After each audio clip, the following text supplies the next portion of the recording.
Hello, Umut here. Welcome to another video. Today I'm going to create another art journal page and I want to create my background using heavy body acrylics this time to show you something different. I will show you the palette that I created. I'm taking a flat brush and this is a tearable palette, so when you finish you don't need to clean, you can just throw it. And I'm using Liquitex Basics colors and Stamperia heavy body acrylics. These are not expensive paints. I actually bought these little tubes from a sale. It was 48 colors altogether, and I think it was like £25. So it's not bad at all for 48 colors, and I'm using it since long time. I'm mainly using purples and pinks.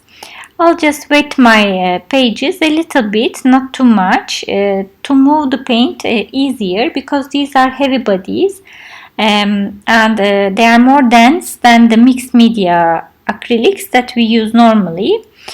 So I'm just getting a little bit help from water, but not too much. And I'll just use my brush strokes as texture.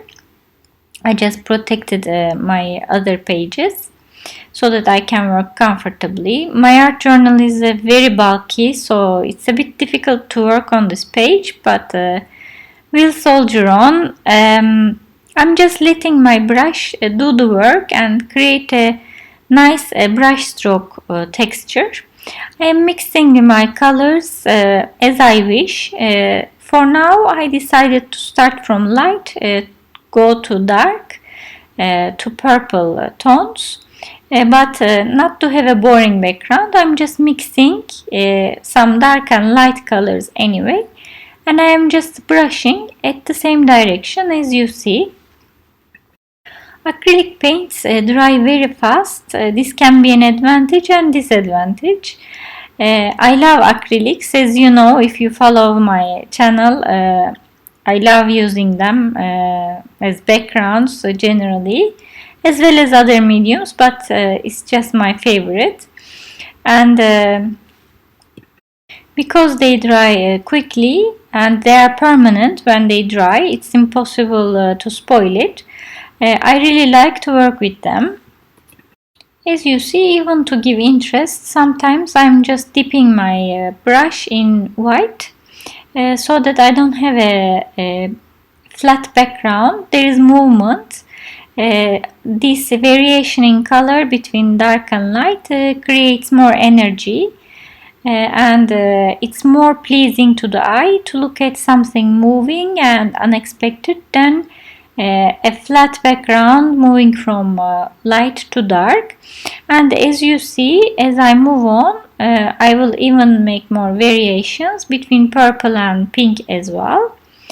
I just felt it was a little bit too dry, so I used my water bottle to spray some water to help me move the paint. Until now my speed was normal, real time, but I will speed it up now because we will be here forever if I keep it normal speed. Now I started to mix the purples, as you see, to go to a darker background on the right side of the page.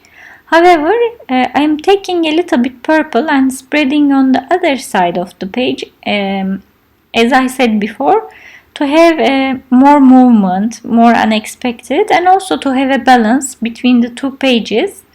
If I have purples here, I prefer to have a little bit purple on the other side as well. And again, if I don't like, I improvise. If it's too dark, I take something lighter. You can layer acrylics as much as you want. As I said, it dries very quickly and allows you to layer very quickly. And I think I am happy at this stage. I love the background that the brush strokes gave automatically. I use the brush at the same direction. Now it's time to move on to the focal points. I found these pages in one of my Daphne's Diary magazines. I will put the link down below where you can reach the magazines. This is from an old issue, but I love it. It's about travel, food and crafting. So I find a lot of images there, and I used them before as well. After I cut my focal points, those flowers, I decided to use a subtle background behind the flowers. I'm using this beautiful stamp from Hero Arts, and I'm using these pink and purple color ink pads from Archival. And first I'm going to stamp my background. I don't want to put many things on the background because I already love it with the texture from the brush. I have made such an effort to create it, so I don't want to cover it. This is just enough, and also the same colors, so it's not overpowering at all. I'm just using pink and purple ink, and the design is very delicate, so it's not again taking the attention from the background. And now I'm going to stick my focal points. I will use the two corners of my art journal to stick my flowers, and I'm using my matte medium. I'm covering the flowers as well after I stick them because I'm going to use my pit brush markers to go around them to give some shadow. Just a warning, by the way, if you're going to use heavy body acrylics in your art journal and you close the journal, the pages might stick to each other because heavy body is very dense, and I would suggest you to use cold wax, distress microglaze, something like that, just to avoid your pages to stick together and the paint to tear off. And I'll stick these as well, like this. I'm not going to bore you with all my gluing the flowers. I covered this area is bigger, so I covered the background design I did. So I'm just repeating it to have it at the background, and I'm protecting my flowers.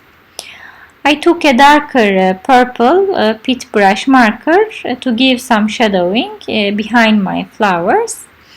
And this is Indian ink, so I can move it for just a few seconds, and then I won't be able to move it. I'm using this alphabet stamp this time to stamp my sentiment. This is from My Favorite Things, and it's connecting alphabet. You will see when you stamp the letters one after another, it's like handwritten. It connects very well, and it's very elegant. I love it. Because it's black, I decided to give a very subtle black border to my journal page. As you see, it's very subtle. Maybe even you don't see, but in real life it makes a difference, and it frames the page very nicely, and it makes it more cohesive. Now I decided to give shadows because I want to uplift the page a little bit. So I'm using my gel pen, white gel pen, to give these shadows to my letters. As you see, it makes a big difference. Now it's much more uplifting. And my sentiment is one day, one step at a time. It means a lot to me, this sentiment, because in these busy days we run and get hung up on things. We want everything to happen at the same time, impatience. So it reminds you to slow a little bit, be easy on yourself. Maybe this is something that I needed at the moment. And I created this colorful page with this sentiment. Sometimes our art is the reflection of our feelings. That's why I love it. So that's the thought behind my sentiment. And finally, of course, I will do my white splashes. I took a very thin brush. I don't want big blobs of white splashes. And here is one, so I'll clean it immediately. and it just makes it more energetic and brings everything together. And I'll do a little bit black splashes as well because I have the black sentiment. And if you saw, I did a little very thin black border around my flowers as well to bring everything together. And I am giving a little bit highlights to my flowers again with my white gel pen. And I think I'll call it done at this stage. I hope you enjoyed this uplifting background, all the colors and flowers and everything. I really enjoyed creating it. If you like it, please don't forget to hit the like button or subscribe to my channel if you haven't already. Also, don't forget to follow me on Instagram to see what I am up to. It's the same as my YouTube channel name, Umut Rados. Thanks a lot for watching and hope to see you next time.